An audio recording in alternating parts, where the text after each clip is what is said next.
రాష్ట్ర ప్రభుత్వం ఈ రాష్ట్రంలో ఉన్నటువంటి మేధో సంపత్తిని ఏ రకంగా పెద్ద ఎత్తున ప్రోత్సహించి ఈ రాష్ట్రానికి దేశానికి ఉపయోగపడే కార్యక్రమంలో భాగంగా ఏ కార్యక్రమాలు చేస్తుందో రెండు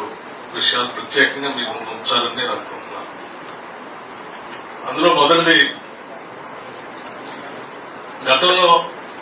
ఈ రాష్ట్రాన్ని పాలించినటువంటి వాళ్ళు ఎవరు కూడా ఆలోచన విధంగా ఈరోజు రాష్ట్ర ప్రభుత్వం, రాష్ట్ర ముఖ్యమంత్రి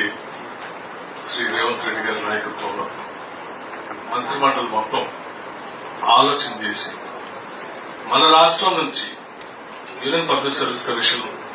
పరీక్షలు రాస్తూ అందులో పెద్ద ఎత్తున ఉత్తీర్ణులై ఈ రాష్ట్రానికి దేశానికి ఉపయోగపడేటట్టుగా మనం కావలసిన ఆర్థిక సహాయాన్ని వారికి అందించగలిగితే వారికి ఉన్నటువంటి కొద్ది ఇబ్బందులైనా తొలగించినటువంటి వాళ్ళు అవుతాం. తప్పనిసరిగా అది వారి ఉత్తీర్ణతలో కొంతైనా ఉపయోగపడుతుందనేటువంటి ఆలోచనతో ఈ నిర్ణయం తీసుకుని మొట్టమొదటిసారి రాష్ట్ర చరిత్రలో ₹1,00,000 ఒక్కొక్క విద్యార్థికి, అంటే ఈ పరీక్షకి తయారవుతున్నటువంటి వారికి ఇవ్వాలని ఈ నిర్ణయం తీసుకోవడం జరిగింది.